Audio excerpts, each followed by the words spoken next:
Si Holly po ay isang makeup artist, pero balak din niya maging flight attendant. I actually graduated as cum laude ng Bachelor of Science in Tourism Management po.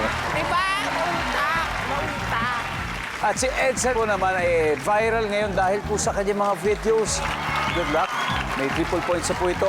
Top 4 answers ang hinahanap natin.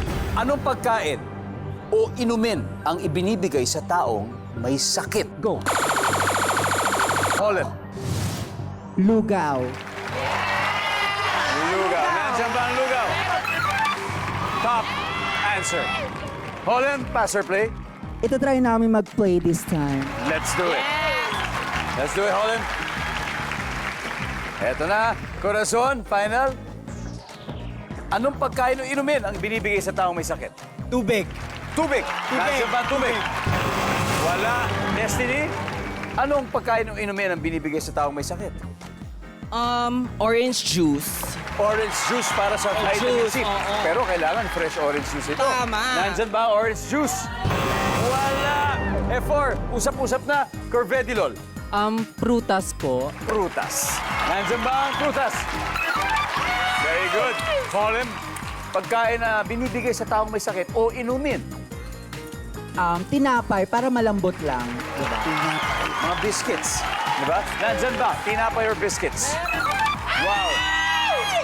Corazon, one last. Pagkain o inumin na binibigay sa taong may sakit.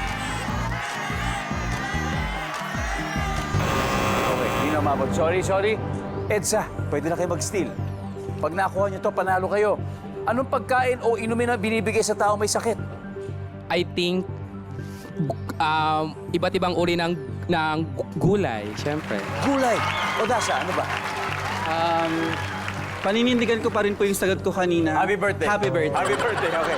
Shawarma, pagkain ang binibigay sa taong may sakit o kaya inumin? Dahil Nutrition Month ngayon, gulay. Tama. Gulay. O, isa na lang, Taylor. This one is for the win. Possible 200,000 pesos, pero kung makuha nyo to, 100,000 pesos na. Taylor, pagkain o inumin na binibigay sa taong may sakit, Hindi ako naniniwala sa mga kasama ko. ano ang gusto mo? Gulay ang sagot. Ay! Akala ko sasabihin mo, sabaw. Nandyan pa ang gulay.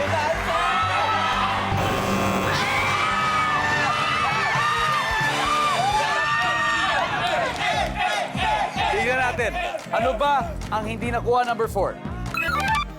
Salabat. Salabat o tsaa. Ang ating final score, Queens of Drag, 458. F4, 86. Maraming salamat sa inyo. Mag-uwi pa rin kayo ng 50,000 pesos.